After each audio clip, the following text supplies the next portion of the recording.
Friends, पिछले videos में हमने देखा कि AHP का कंसेप्ट क्या है, किस तरह से हम कैलकुलेशन करते हैं। इसके अंदर हमारे पास एक फ़ाइल है AHP, जिसके अंदर हम अपना स्कोर डालते हैं जो यूज़र से पूछा, और हमारे कुछ वेट आ जाते हैं। एडिशनली हमें प्रिंसिपल आइगन वैल्यू और बाकी के जो रेशोज़ हैं, कंसिस्टेंसी रेशो, ये हमें कैलकुलेट करते हैं। हम ये सिर्फ इसलिए चेक करते हैं कि क्या रिस्पोंडेंट का कंसिस्टेंसी है या नहीं, और अदरवाइज तो हमें तो वेट ही चाहिए होते हैं यहाँ पे। अब एक एग्जांपल लेते हैं जिसमें हम सारा शुरू से करते हैं कि अल्टीमेटली काम कैसे किया जाएगा। इससे पहले एग्जांपल करूँ, दो चार इसकी चीज़ें बता देता हूँ। नंबर वन, इसमें आप कितने भी ब्रांड्स पे और कितने भी चॉइसेस पे काम कर सकते हैं। ऐसा कोई कंपलसरी नहीं है कि अगर 3 क्राइटेरिया हैं तो 3 ही ब्रांड होगी। आपके पास 2 ब्रांड हो सकती हैं, 5 चॉइस हो सकती हैं, कोई भी नंबर हो सकता है इसमें। लेकिन जिस भी चीज़ का आप चॉइस करेंगे, जैसे ब्रांड को आप बाकी ब्रांड से कंपैरिजन करेंगे, इसका मैट्रिक्स हमेशा एक स्क्वायर मैट्रिक्स बनेगा। अदरवाइज ये कितने भी हो सकते हैं। नंबर टू, इसके अंदर हम जो पूछेंगे वो इस तरह का क्वेश्चनर है। यहाँ वर्डिंग्स आप अपनी पसंद की लिख सकते हैं, इंपॉर्टेंस कर सकते हैं, मोर सेटिस्फाइड कर सकते हैं, प्रेफर्ड ओवर कर सकते हैं, ये किसी भी तरह का कर सकते हैं। तो एक हमें क्वेश्चनर बनाना है, एंड यूजर से उनसे पूछना है। पेड कंपैरिजन है जिसके अंदर नंबर ऑफ कंपैरिजन्स यहाँ इस टेबल में गिवन है। तो मेरे पास एक एग्जांपल है जिसमें 3 ब्रांड हैं। ये एक MBA कॉलेज है जिसका हम चेक करना चाह रहे हैं on the basis of placement, brand name और एक्सपोजर, इन 3 चीज़ों पे। ये यूज़र के एक ओवरऑल आइडिया है यूज़र को कि ब्रांड में X ज़्यादा इंपॉर्टेंट है, प्लेसमेंट में Y, एक्सपोजर में जी इंपॉर्टेंट है।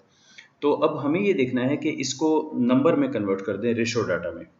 तो सबसे ये पिछले वीडियो में बात कर चुका कि ये हम पूछेंगे कैसे और इन टेबल्स का क्या मतलब है। एक बार अगर आपको ये टेबल समझ आ गई है, आगे हम कैसे काम करते हैं।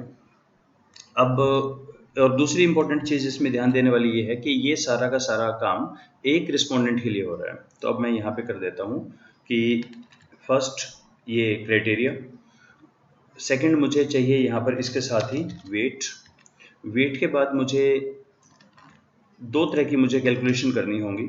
एक तो मुझे चाहिए कि इन तीनों का वेट कितना है, ब्रांड कितना इंपॉर्टेंट है, प्लेसमेंट एक्सपोजर कितना इंपॉर्टेंट है। सेकंड, इन तीनों का इंस्टीट्यूट का स्कोर्स ब्रांड के ऊपर कितना है, प्लेसमेंट पे कितना है, एक्सपोजर पे कितना है, और उससे हम वेटेड स्कोर निकाल लेंगे। तो हम एक और भी यहाँ पे रो ऐड कर सकते हैं। ऐड होगी, ओके, इसके ऊपर करनी चाहिए मुझे यहाँ। तो ये तो हमारा आएगा कि ओरिजिनल स्कोर क्या है, और फिर हम निकालेंगे वेटेड स्कोर क्या है। ये ओरिजिनल स्कोर है हमारा, और यही हमारा हो जाएगा आगे वेटेड स्कोर, और इन्हीं 3 नंबर का उस पर हम देखेंगे कि अल्टीमेटली कि क्या निकल कर आ रहा है। तो शुरू करें। सबसे पहले AHP फाइल में मुझे अब एंटर करना है इन तीनों का कंपैरिजन। डायगोनल हमेशा 1 होगा, तो brand is preferred over placement as 1/3। दूसरे शब्दों में, placement is preferred over brand 3 times, तो यहाँ पर ब्रांड प्लेसमेंट पे की जाएगी 1/3, तो यहाँ मैं एंटर कर देता हूँ 0.333। सेकेंड 1/7, तो 142857, and third is 1/3 which is again 333। तो ये इसका वेट आ गया। पहले यहाँ देखिए कंसिस्टेंसी रेशो, अगर लेस देन 10% है तो ये ओके है, ये हमारा वेट आ गया, और वेट हम कॉपी कर लेते हैं। अब क्योंकि ये चीज़ एक फार्मूला से आई है, तो ये एक्चुअली नंबर ना होके ये एक फंक्शन का या फार्मूला का आउटपुट है, तो हमें यहाँ पेस्ट करना पड़ेगा। Right click, paste special, values में दे दें इसे। चलिए, मैंने परसेंटेज में कर रखा है इसे, वेल एंड गुड, वरना आप डेसिमल में भी कर सकते हैं। ये वेटेज आ गया है कि एक्सपोजर 67% इंपॉर्टेंट है, प्लेसमेंट 24% एंड ब्रांड 9% इंपॉर्टेंट है। अब ब्रांड के ऊपर XYZ इनका क्या स्कोर है, तो ये हमारा था। तो अब हम इस चीज़ को एंटर करते हैं, 157, यहाँ पे 5, यहाँ पर 7, और X और Z में 3 नंबर हो गया। कंसिस्टेंसी ठीक है रेशो, तो इन तीनों को लेते हैं, और अब हमें ये नंबर ट्रांसपोज करना पड़ेगा, वैल्यू एंड ट्रांसपोज। ठीक। अब प्लेसमेंट में नंबर है 1/7, 1/7 का मतलब 142857, 1/3 का मतलब 333, और 5। सो चेक कर लो, मैं प्लेसमेंट के अंदर 1/7, 1/3 एंड 5, और ये हमारा आ गया है रिलेटिव इनका कि प्लेसमेंट के ऊपर तीनों का क्या स्कोर है, वाई एंड ई। इसी तरह एक्सपोजर पे वैल्यू है 3 1/5। ये वैल्यू मैंने जो पिछली इस पे एग्जांपल है उससे मामूली सा चेंज करके देखा है अब एक नए एग्जांपल के लिए। 3 और 0.2, 1/5 इज 0.2 एंड 1/9 इज 0.1111। जितना ज़्यादा आप लिखें उतना बेहतर यहाँ पे आ जाता है। अगर आप 1 लिखते हैं तो कई बार ये 8.99 हो जाता है, इसमें मामूली सा फर्क आ जाएगा उस तरह से। ये हमारा हुआ थर्ड, नोटिस ई वी यहाँ नन ऑपरेशन। इसका मतलब हुआ हमारा परसेंटेज में कर दें, ब्रांड के ऊपर एक्स सबसे इंपॉर्टेंट है 73%, प्लेसमेंट पे वाई सबसे इंपॉर्टेंट है और एक्सपोजर पे जी सबसे इंपॉर्टेंट है। लेकिन ये तो अगर हम सिंपल इसको देखें कि इन तीनों की बात करें कि कौन ज़्यादा इंपॉर्टेंट है, तो अब चेक करें जेड सबसे इंपॉर्टेंट है इसका, पर ये सही तरीका नहीं है क्योंकि इनका वेटेज तीनों का अलग अलग है, ये ज़्यादा इंपॉर्टेंट है। तो अब हम क्या करेंगे, इक्वल टू दिस वैल्यू, इसको फिक्स कर दें कॉलम को, इनटू दिस वैल्यू, और कोई बात नहीं, इससे कंट्रोल 1 जिससे हमारा खुलता है जिसकी फॉर्मेटिंग हम जो भी एक्सेल की सेल्फ फॉर्मेटिंग कर पाए वो कंट्रोल 1 से खुलता है। कंट्रोल 1 नंबर के अंदर नोट 16 2 डेसिमल प्लेस तक हम इसको कर देते हैं। ठीक है, डॉलर कहाँ से लग गया इसमें, डॉलर नहीं है ये नंबर है खाली। ठीक है, ये नंबर है हमारा। इसका मतलब ये हुआ कि हमारा देखिए तीनों एरिया में काम किया, ब्रांड पे भी तीनों ने काम किया। एक्स ब्रांड के ऊपर फोकस कर रहा है, वाई प्लेसमेंट पे कर रहा है और एक्सपोजर पे जेड। कौन ज़्यादा इंपॉर्टेंट है, तीनों अपने अपने एरिया में लीडर्स हैं, लेकिन हमारे अनुसार हम देखेंगे वेटेज सबसे ज़्यादा एंड यूजर वेटेज दे रहा है एक्सपोजर को, तो उसके अकॉर्डिंगली कौन काम कर रहा है, अगर उस पर्सपेक्टिव से आप देखें तो ये हमारा निकल कर आया है। तो इनका अब हम कर देते हैं total is equal to sum of this three. ये आया है 20%, 14 एंड 56%, यानी इन तीनों में सबसे ज़्यादा इंपॉर्टेंट जो है वो हमारा जेड इंपॉर्टेंट है। हम जो सिलेक्ट करेंगे वो जेड को सिलेक्ट करेंगे इस केस में। अब यही चीज़ इसको हम डेसिमल्स में भी लिख सकते हैं, इसको हम नंबर्स में भी लिख सकते हैं, that is one and the same thing. इसी चीज़ को हम एक बारी करके देखते हैं। अब क्या हमारे पास कोई सॉफ्टवेयर है जिसके अंदर काम कर सकें, तो ये जो चीज़ें हैं डिसीजन मेकिंग की, इसके हमारे पास बहुत सारे ऑनलाइन टूल्स अवेलेबल हैं। अगर आप गूगल पे लिखते हैं एक्सेल फाइल फॉर AHP, बहुत सारी आपके पास टेम्पलेट फाइल्स आ जाती हैं, बिल्कुल उसी तरह की जैसे मैंने ये टेम्पलेट फाइल बनाई है। आप इसमें वैल्यू डालें, ये वैल्यू यहाँ पर वैल्यूज कैलकुलेशंस आ जाती हैं। कुछ इनमें से पेड हैं, कुछ फ्री भी हैं। एक मुझे बहुत अच्छी साइट मिली है transparent choice. Transparent choice decision making के ऊपर बात करते हैं, ये पेड और फ्री दोनों में आते हैं। इनका जो फ्री एक्सेस देते हैं ये वो देते हैं इन एरिया में, AHP में है, पोर्टफोलियो कैनवैन में, प्रोजेक्ट प्रायोरिटाइजेशन के अंदर, हायरिंग, वेंडर सिलेक्शन, ऐसे कई एरियाज में करते हैं। तो इसमें सबसे पहले आपको लॉगिन करना है, जो कि रजिस्टर कर लीजिए आप, इस पर फ्री ऑफ कॉस्ट है वो। रजिस्टर करने के बाद ये आपसे पूछेगा कि क्या प्रोजेक्ट आपको काम करना है उसके अंदर। AHP के अंदर अगर हम बात करें, AHP में ये कुछ लिमिटेड काम आपको परमिट करता है। लिमिटेड का मतलब जैसे ये खुला है, अभी कोई प्रोजेक्ट नहीं है हमारे पास, लेट्स क्रिएट वन। अभी पूछेगा कि किस एरिया में आप काम करना चाह रहे हैं, AHP, vendor selection, angel investment, अलग अलग डिसीजन मेकिंग के टूल है। मैं भी AHP पे काम करता हूँ। तो कोई प्रोजेक्ट का आप नाम दे दीजिए, जैसे मेरे का नाम है कॉलेज सिलेक्शन। गोल क्या है, to select the best alternative. ये आप कुछ भी दे सकते हैं, इसका कोई मैथमेटिकल सिग्निफिकेंस नहीं है, ये सिर्फ ये है कि आप याद रखें जब आपके बहुत सारे अगर प्रोजेक्ट्स हो जाएं। अब डिसीजन मेकिंग का इसका ये कहना है कि दो हमारे पास चीज़ें हैं, अल्टरनेटिव है, क्राइटेरिया है। अल्टरनेटिव यानी चॉइसेस, और आई होप ये शायद फ्री में 5 चॉइसेस पे काम करता है और 4 क्राइटेरिया पे काम करता है। खैर, इसका ये कहना है कि आपके पास 2 चॉइस होनी चाहिए, 2 अल्टरनेटिव हों। अगर 2 नहीं है अल्टरनेटिव, एक ही अल्टरनेटिव है, फिर क्या डिसीजन मेकिंग है, चूज ही कर लो उसे। अगर आपके पास क्राइटेरिया 2 नहीं है, एक ही क्राइटेरिया है, अल्टरनेटिव बहुत सारे हैं, तो उस क्राइटेरिया पे देख लो जो बेस्ट है उसको चूज कर लो। तो आपके पास ये कम से कम 2 होने चाहिए। हमारे पास क्राइटेरिया है, क्राइटेरिया फ्रॉम लाइब्रेरी सेलेक्ट करें, इसके पास अपनी एक लाइब्रेरी है, कस्टम है, या मल्टीपल क्राइटेरिया। तो मेरे क्राइटेरिया हैं 2-3 है मेरे पास। मेरा criteria let me check. Criteria है brand, placement and exposure. Okay, so let me give that brand, second placement and exposure.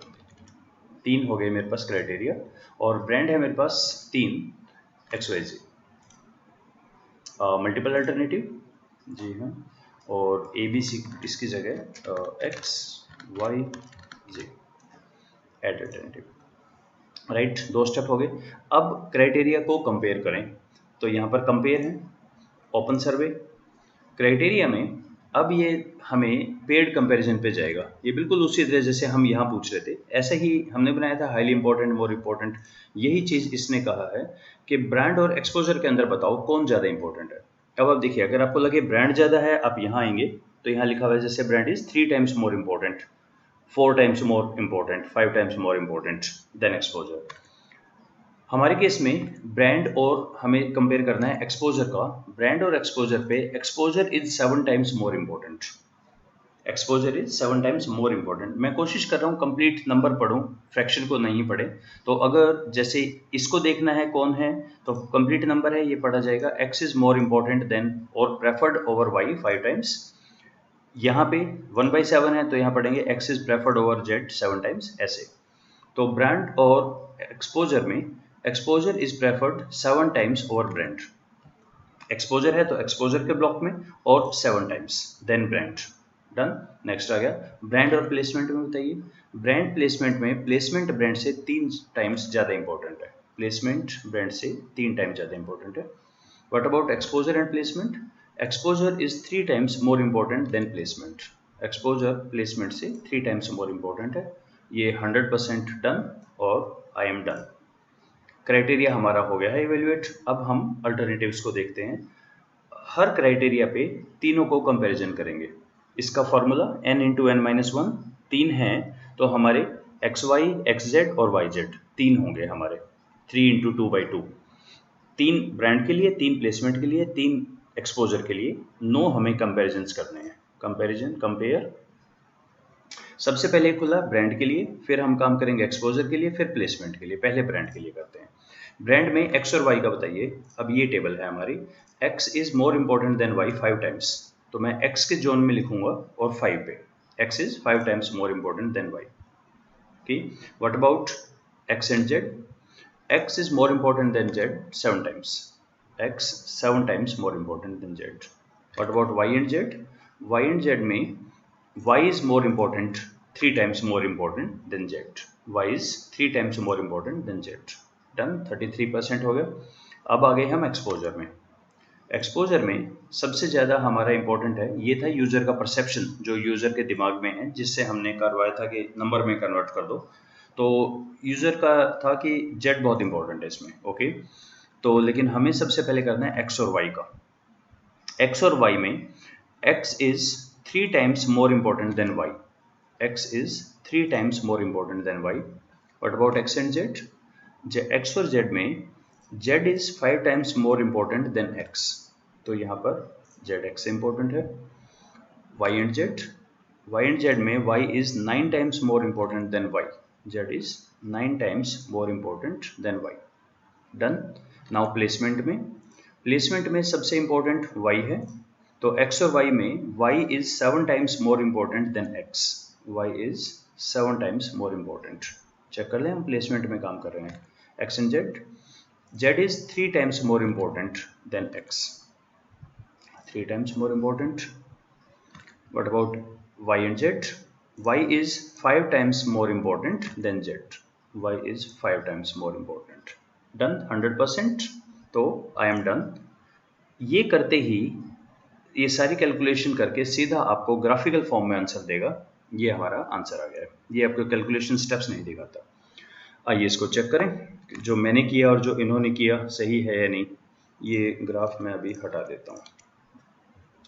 सबसे पहले वेट चेक करें। वेट जो है 9, 24, 67 है, तो ब्रांड का 9%, प्लेसमेंट का 24, placement is 24 and exposure is 67%। फिर ये इसने स्कोर निकाले हैं। स्कोर निकालने का इसका अपना एक तरीका है। इनका क्या कहना है, ये नॉर्मलाइज वैल्यू है। इसका मतलब देखो इन तीनों में एक्स ने भी ब्रांड पे काम किया, वाई ने भी जेड पे भी काम किया, इनमें बेस्ट कौन था, सबसे अच्छा किसने काम किया, तो हम इन तीनों में मैक्स निकाल लें। मैक्सिमम तो ये है, तो मैक्सिमम अगर हमने निकाल दिया तो नॉर्मलाइज्ड वैल्यू में अब ये बताइए यहाँ पर this value divided by this value क्या हो गया, मतलब ये तो 1 ही आएगा ऑब्वियसली, ये तो बेस्ट है हमारा। तो मैं 1 मिनट इसकी कैलकुलेशन स्टेप्स कर लेता हूँ पहले। तो मुझे लॉक करना है सिर्फ कॉलम को। देखो इसको समझने का प्रयास करें एक बारी। जो ब्रांड के अंदर बेस्ट है प्लेसमेंट, ऑब्वियसली बेस्ट है, तो इसके कंपैरिजन में वाई कहाँ है, अब हम बोल सकते हैं वाई एक्स से एक्चुअली 1/4 के करीब है। देख सकते हैं यहाँ से भी हम बोल सकते थे, लेकिन यहाँ 1 से और क्लियर हो गया सारा का सारा। जो y है वो x का 1/4 है और z तो 1/9 है इसका अप्रोक्सीमेटली। प्लेसमेंट के अंदर जो बेस्ट काम कर रहा है वो है y, जिससे x 1/9 है और z 1/4 है। इसी तरह ये वाला है तीसरा, और इनको अगर हम ग्राफिकल फॉर्म में करें वो है ये जो चार्ट बना है, चेक कर लें। ब्रांड के अंदर जो बेस्ट है वो x है, x है, x की नॉर्मलाइज वैल्यू 1। अगर x की नॉर्मलाइज वैल्यू 1 है तो y की वैल्यू 0.26 है, नॉर्मलाइज वैल्यू y की, तो हम चेक करें ये 0.26 है। और z की वैल्यू तो बहुत ही छोटी है, 0.11 है, यहाँ पर नॉर्मलाइज वैल्यू 0.11 है। सेकंड केस में हम काम करें प्लेसमेंट में, जब हमने बात की प्लेसमेंट में बेस्ट है y, जिसके नॉर्मलाइज 1 अगर हम ले, उसके कंपैरिजन में x देखिए बहुत ही छोटा सा है, x है 0.11 यहाँ पे, और z की वैल्यू है 0.26 जो ये आ गई। इसी तरह एक्सपोजर के केस में बात करें, एक्सपोजर पे z की वैल्यू है 1 और z के केस में x की वैल्यू है 0.24, एक्सपोजर में 24, और y की वैल्यू है 0.09। तो इस ग्राफिकल से हमें अब क्या पता लग रहा है, इसका ग्राफ इतना बड़ा क्यों है। ग्रीन वाला जो शेड है वो 67% है, तीनों का अपना अपना 1 है। इसने जहां 1 है उसका इंपॉर्टेंस सिर्फ 9% है, इसने जहां 1 यानी बेस्ट काम किया वो 24% है, और जेड ने जो काम किया वो 67% है। सबसे बड़ा जिसका ग्राफ है ओवरऑल उसको हम बोलते हैं, इस चीज को आप सिलेक्ट कर लीजिए, यानी जेड बेस्ट है।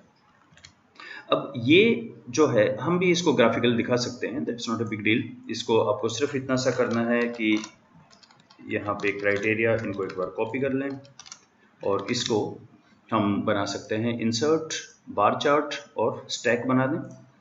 स्टैक के अंदर ये हमारे सारे आ गए हैं तीनों। अब आप चेक कर सकते हैं रफली वैसे ही होगा, पर मैंने शायद 100% स्टैक बना दिया है, तो नहीं 100% नहीं है हमारा, अलग अलग है इनके, ठीक है। तो इसमें ये ब्रांड का है, ये प्लेसमेंट का है, ये एक्सपोजर का, पर इसमें वो नहीं पता लग रहा हमें कि ये ब्लू काफ़ी बड़ा दिख रहा है जबकि इन्होंने इसको भी लिया है। इसको बनाने के लिए हम इस वाले ग्राफ को भी बना सकते हैं चार्ट में, क्योंकि ये तो एक्चुअल वेटेड स्कोर है ना, तो ये इस टाइप का ग्राफ बन गया। ये बिल्कुल ऐसा ही ग्राफ जैसा इनका है, यानी ये मैंने किस चीज़ का ग्राफ बना दिया, वेटेड का। सीरीज़ के नाम अगर आप लिखना चाहें तो यहाँ से सिलेक्ट कर लें, एडिट, सीरीज़ का नेम है क्राइटेरिया और वैल्यूज़ हैं इसकी, जस्ट 1 मिनट, ये वाले, ओके ओके, ये इसमें कुछ इश्यूज हो गया, तो मैं इसको एक बारी दोबारा कर देता हूँ। ओके ये हमारा हो गया, सीरीज़ का नाम आप लिख लीजिएगा। इसमें एक दो और पॉइंट हैं अभी जो बाकी बचते हैं हमारे। ये जो मैंने सारा डाटा लिया है ये तो एक पर्सन से लिया ना, चारों टेबल। ऐसा हो सकता है ये पहले पर्सन का है, दूसरे पर्सन ने अलग दिया वेटेज, तीसरे ने अलग दिया, चौथे ने दिया, तो नंबर एक तो आप ये काम ऑब्वियसली 100 या 300 पे नहीं करते। इस तरह का काम पेड कंपैरिजन या बहुत सिलेक्टेड के अंदर करते हैं, लेट्स से 20-15, ये काफ़ी बड़ा हो जाता है इसके हिसाब से। ये तो एक बहुत छोटा लिया मैंने, तीन ही ब्रांड हैं और 3 ही क्राइटेरिया हैं, आपके पास ज़्यादा भी हो सकते हैं। हमें क्या करना चाहिए, अगर मेरे पास 5 आदमी हैं तो मैं लिखूंगा ए उसके वेट, बी का वेट, सी का वेट, डी का, ई का, एफ का, उन सब का मैं एवरेज कर लूँ और वो एवरेज वेट आ जाएगा। ये तो एक अकेला काम हुआ कि जब आप कोई भी चीज़ पे जाते हैं, लाइक कॉलेज के सिलेक्शन पे जाते हैं, तो लोग ऑन एन एवरेज क्या क्राइटेरिया मान के चलते हैं। किसी को हो सकता है प्लेसमेंट ज़्यादा हो, किसी को ये, ओवरऑल हम एवरेज निकाल सकते हैं, नंबर 1। नंबर 2, हर पर्सन के लिए हम ये वैल्यूज अलग अलग निकाल सकते हैं कि फर्स्ट पर्सन का ये आया, सेकंड का ये वेटेड स्कोर आया, थर्ड का ये आया, ये निकालेंगे और इनके बाद में हम एवरेज निकाल सकते हैं, लाइक ऑन एन एवरेज कौन क्या डिसीजन मेकिंग पे जा रहा है, जिसका स्कोर ज़्यादा वो ज़्यादा इंपॉर्टेंट। ये बिल्कुल वैसा ही है जैसे हम ओरिजिनल गैप मॉडल करते हैं सर्विकोल का। उन्होंने काम किया था परशुरामन एंड जेठमल ने कि आपके परसेप्शन और पी और ई का गैप ले लिया और एक अलग से वेट ले लिया। तो पहले तो डिफरेंस निकाला उनका एवरेज और वेट से मल्टीप्लाई करके वेटेड। ये बिल्कुल वैसे ही काम कर रहा है। किसी भी सिनेरियो में आप यूज़ कर सकते हैं, जहाँ भी डिसीजन मेकिंग हो आपके पास कुछ क्राइटेरिया हैं उसके ऊपर आप यूज़ कर सकते हैं। तो इस साइट के ऊपर भी आप काम कर सकते हैं। इसमें कुछ रेस्ट्रिक्शन है जो मैंने बनाई है, इसमें 10 तक आप काम कर सकते हैं, 10 एक साथ कंपेरिजन कर सकते हैं। इनका ध्यान सिर्फ ये रखना है कि सी आर वैल्यू आपकी 10 से ज़्यादा ना हो, अदरवाइज वो इनकन्सिस्टेंसी है। रिपोर्ट क्या करेंगे? रिपोर्ट हर केस में एक तो हम ये टेबल कर सकते हैं। ये टेबल सिर्फ ये बताती है कि कंसिस्टेंसी ठीक है, और अल्टीमेटली तो हमें डिसीजन मेकिंग करनी है। तो हमें इस तरह की टेबल, और ब्रैकेट में, इसके ब्रैकेट में हम छोटा छोटा ये लिख सकते हैं कि हमारा ये कितनी आई थी, वैल्यूज़ कितनी आई थी, यानी पी लैम्डा की वैल्यू, सी आर की वैल्यू, ये दो वैल्यू दे दें, सारे भी दे सकते हैं, ये वैल्यूज़ हम दे सकते हैं, और अल्टीमेटली हमारा ये डिसीजन मेकिंग पे निकल कर आया है। So this was all about AHP with an example. I hope it is useful for you. Thank you.